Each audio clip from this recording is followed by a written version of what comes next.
in here, but he's calling for me. Why don't you both stay to dinner? No! I'm going to take you in easy doses. I've tried to prepare him a little, but don't make it any worse than you can help. Don't read him any plays, Mother, and don't let the snakes bite him, Grandpa, because I like him. And, Essie, I wouldn't dance for him because we're going to the Monte Carlo Ballet tonight. Can't do anything. Who is he? The President of the United States? No, he's Vice President of Kirby & Co., Mr. Anthony Kirby Jr. The boss's son. Wow, the boss's son, just like the movies. Are you going to marry him? Oh, of course, tonight. Meanwhile, I have to go up and put on my wedding dress. Oh, is he good looking? Yes, in a word. Oh, dear, what time is it? I don't know. Anybody know what time it is? Mr. Pinna might know. Oh, it was about 5 o'clock. Very nice to him. All right, let's take a look at him. Wow, welcome to our little home. How do you do? Please come right in. Come right in. Now, I'm Alice's mother, and this is her grandfather, and her father, Mr. Sycamore, and this is her sister Essie and her husband. There. Now give me your hat and make yourself right at home. I think you'd like to make a mistake. How's that? My car. Wilbur C. Henderson, Internal Revenue Department. That's right. What can we do for you? Does Mr. Martin Vanderhoff here? Yes, sir, that's me. Well, Mr. Vanderhoff, the government would like to talk to you about a little matter of income tax. Income tax. Do you mind if I sit down? No, just go right ahead. Thank you. Oh, no, dear. It's an internal something or other. Pardon me. Mr. Sycamore? These things aren't going on. No, no, Mr. Pinna. No, Grandpa's busy. Pardon me.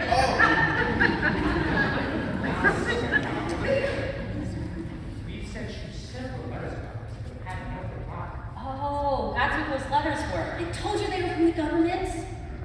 According to our records, you've never paid any income tax. That's right. Why? I don't believe it. Well, you probably I do. you make yearly income from it Yes, sir. between $3,000 and $4,000. About that. You've been receiving it for years. Yes, 1901 if you want the exact date. The government's only concerned 1914 on is when the income tax started. Well, Well, it seems, Mr. Vanderhoff, you owe the government 24 years back in. Wait a minute, you can't go back that far. That's outlawed. What's your name? What difference does that make? Ever filed a tax return? No, sir. And what was your income last year? $28.50, if I recall correctly. Isn't that right, Missy? Yes, sir. If you please. Now, Mr. Vanderhoff, you know there's quite a penalty for not paying income tax. penalty. Look, Mr. Henderson, let me ask you something. Well, Suppose I pay you this money, and granted, I'm not saying I'm going to pay it, but just for the sake of argument, what's the government going to do? I didn't mean. Well, if I go to Macy's and I buy something, there it is, I see it. What's the government doing? Why? The government gives you evidence. Protects you. What from? Well, maybe foreigners might want to take everything you got. Oh, I don't think they're going to do that. Didn't pay income tax, they would. How do you think the government keeps up the army and navy, all those guys? The last time we used battleships was the Spanish-American War. What did we get out of that? Cuba. We gave that back. Look, I wouldn't mind paying it if it were for something sensible. Sensible? What about Congress, the Supreme Court, the president? You got to pay them. Not with my money, no, sir. Now, wait a minute. I'm not here to argue with you. All I know is that you haven't paid income tax. You've got to pay it. Well, you've got to show me. No, you don't have to show me what I just told you. All those buildings down in Washington, interstate commerce, the Constitution. The Constitution was paid for long ago, and interstate commerce. What is interstate commerce, anyhow?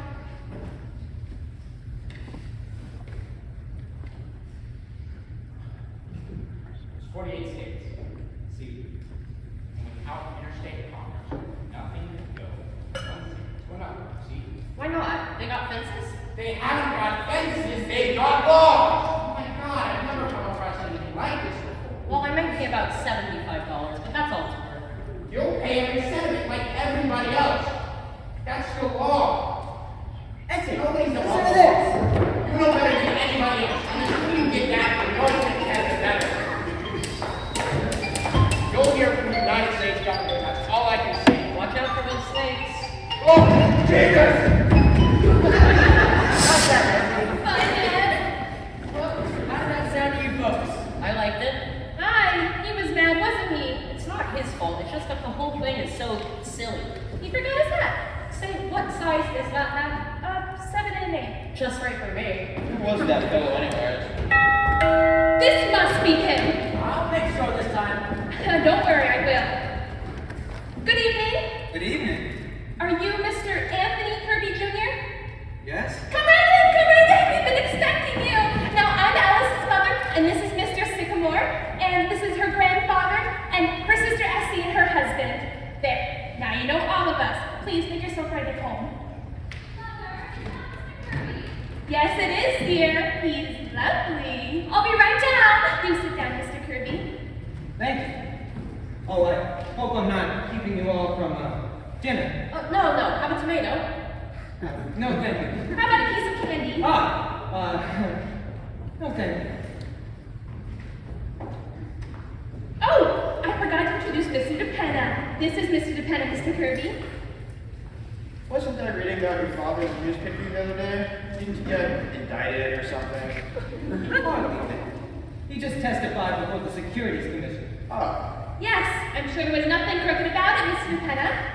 As a matter of fact, Alice has often told us what a lovely man your father is. Well, Father couldn't get along without Alice. She knows more about the business than any of us. Aren't you a little young, Mr. Kirby, to be vice president of a big place like that? Well, you know what that means. Vice President. All I get is a desk with my name on it. Is that all? Don't you get any salary? Well, a little. More than I'm worth, I'm afraid. Now you're just being modest. Sounds awful dull to me, Wall Street. Do you like it? Well, the hours are short. Haven't been there very long. Just out of college, huh? Well, I just sort of knocked around for a while. Just sort of had fun. What would you do? Travel? For a while. Then I went to Cambridge. England? That's right. Say, what's an English commencement like? Did you see it? How do you like my hat? It's very nice, Mr. Vandal. Yeah, I like it. The government gave it to me.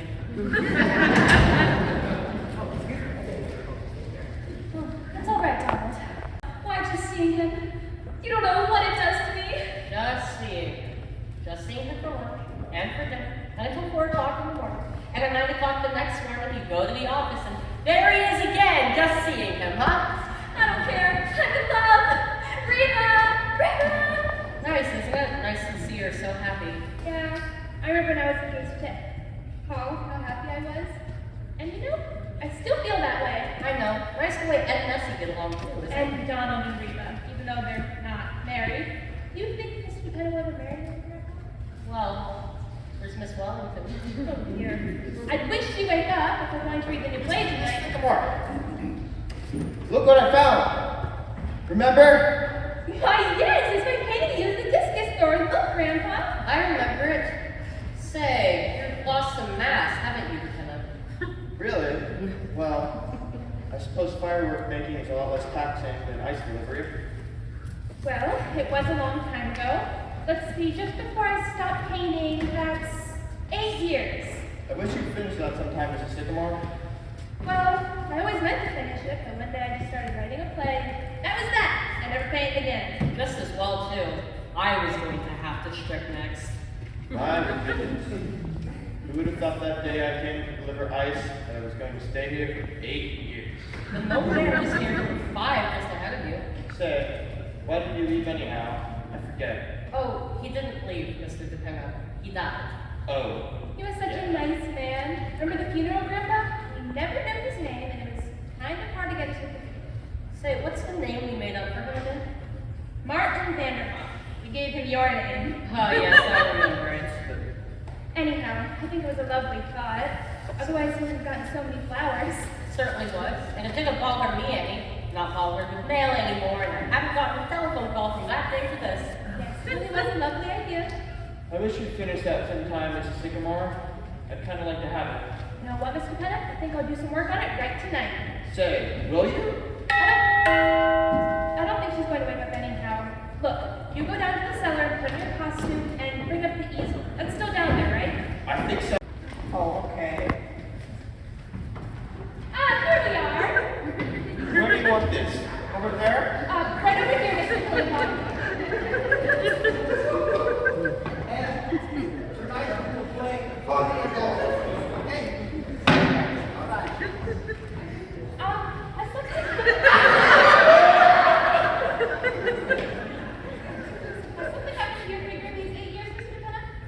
No, I don't think it's any different.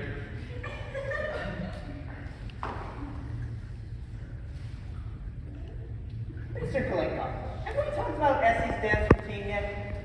It is a simple routine. I just have a... I'm so sorry, Mr. Khan. I couldn't find my slippers. I have a hot night for it, Grandmother, but art can only be achieved through perspiration.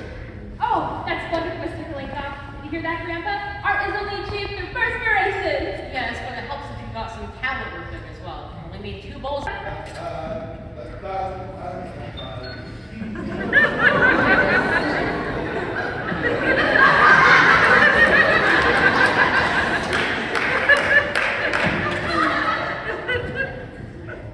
Good evening. How do you do? Are we too early? No, it's perfectly all right. We're glad to see you. Why, yes. Well, then we thought it was to be tomorrow night. What? No, don't let it bother you. It's perfectly all right. Just make yourselves at home. Tony, how could you possibly? I don't know. I thought that... Tony, really, this is most of theirs. No, really, it's okay, Wayne. We weren't doing a thing. Why, yes, only a quiet evening at home. Yes, that's all. Don't let it bother you. This is Alice's mother, Mrs. Sycamore, Alice's sister, Essie Carmichael, Ed Carmichael, and Mr. Kalenko. I better tell Alice that you're... And Mr. Pinna. Don't mind my costume. I'll take it right off. Mr. Pinna! Please tell Mr. Sycamore to come upstairs. Tell him that Mr. and Mrs. Kirby's are here, and be sure to put his pants on. All right. Excuse me. I'll tell Alice that you... Alice! Alice, dear! We have a surprise for you. Come downstairs. Well, Can I take your wrap, Mrs. Kirby? Oh, thank you. You're perfectly sure that this isn't...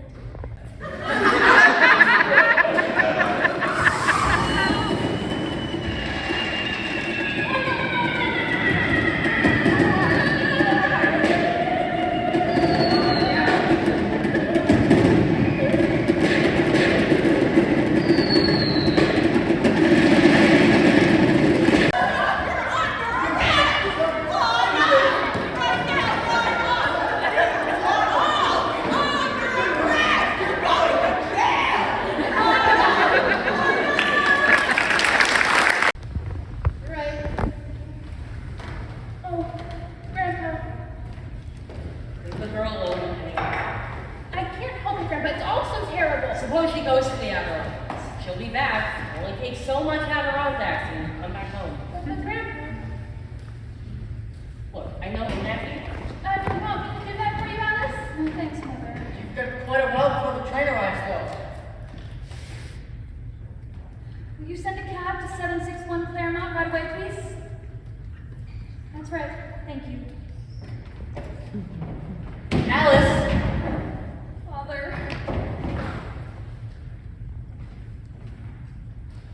Are you ready, Tony? You know, Mr. Kirby, I bet after last night, you probably think this family is kind of crazy, right? No, I would not say that. Although I am not accustomed to going out to dinner and spending the night in jail. Well, you've got to remember, Mr. Kirby, you came on the wrong night. Now, like tonight, nothing will happen at all. Maybe. Mr. Vanderhoff, it was not merely last night that convinced Mrs. Kirby myself that this engagement would be unwise. I can handle my own affairs, Father. Alice, for the last time, will you marry me? No, Tony. You know exactly what your father means, and he's right. Oh, he's not. Alice, you're in love with this boy, and you're not marrying him because we're the kind of people together. Grandpa. Look, all I'm saying is that, Tony, I don't want him to wake up 20 years from now with nothing in his life but stocks and bonds. How's that? Yes, mix up and unhappy the way you are. Oh, I beg your pardon, Mr. Vanderhoff. I'm a very happy man. Are you? Certainly I am. I don't think so. Where do you think you get your indigestion from? Happiness? No, sir. You get it from a lifetime of doing things that you don't want to do. I don't do anything I don't want to do. Yes, you do. You told me just last night that after a week in Wall Street, you're pretty near crazy, so why do you keep on doing it? Why do I keep on? Why, that's my business. A man can't give up his business. Why not? You got all the money you need, you can't take it with you. That's very easy to say, Mr. Vanderhoff. But I've spent my entire life building up my business. And what's it got you? Same kind of mail every morning, same kind of meals, same kind of deals, same kind of dinner at night, same indigestion? Where does the fun come in? I bet when you were younger you wanted something more. You know, we haven't got much time, any of us. Well, what do you expect me to do? Live the way you do nothing? I have plenty of time for fun. I read, talk, visit the zoo, practice my darts, even have time to notice when spring comes around. Don't have 6 hours of things I have to do, don't have 1 hour to do what I like in, and I haven't taken bicarbonate soda in 35 years. What's the matter with that? The matter with it? Suppose we all did it. A fine world we'd have, Mr. Vanderhoff. Everybody going to zoos. Don't be ridiculous. Who would do the work? There's always people who like to work. You can't stop them. Inventions, and they fly in the ocean. There are always people to go down to Wall Street as well, because they like to, but from what I've seen of you, Mr. Kirby, I don't think you're one of those people. I think you're missing something. Well, I am not aware of missing anything. I wasn't either, until I quit. 35 years ago, that is, and I've been a happy man ever since. I used to wake up every morning, 9 o'clock sharp, no matter how I felt. And, you know, I'd lay awake at night for fear of not getting that contract. And I used to worry about the world. I worried whether Cleveland or Blaine would be president. It seemed a little more at the time, but who cares now? What I'm saying, Mr. Kirby, is that I've had 35 years of experience and nobody can take from me, no matter what they do to the world. See? Yes, I do see. And it's a very dangerous philosophy, Mr. Vanderhoff. It's un-American. And it's exactly why I'm opposed to this marriage. I don't want Tony to come under its influence. What's the matter with it, Father? The matter with it, why, it's downright communism, that's what it is. You didn't always think so.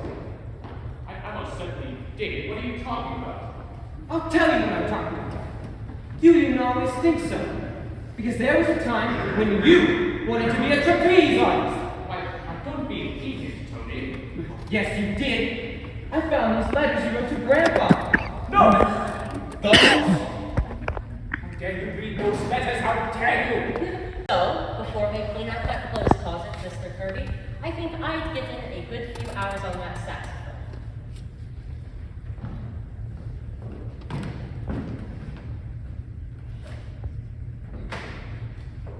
I beg your pardon, but before we make the blitzies, how many will there be for dinner? Your Highness, may I introduce Mr. Kirby and Mr. Kirby Jr. How's that? How do you do? Now, before I make the blitzies, how many will there be for dinner? Oh, I make quite a stack of them, Your Highness. Can't ever tell. Good. This is how always to be. Olga, never be stingy with your blitzies. Who did you say that was, Mr. Vanderhoff? Oh, that was the Grand Duchess, Olga Katrina. She's making the dinner. Oh, And speaking of dinner, why don't you and Tony both stay? Oh, yes, please do. We have all that food you're going to eat tonight. Yeah. This is Pinna's fault, not yours.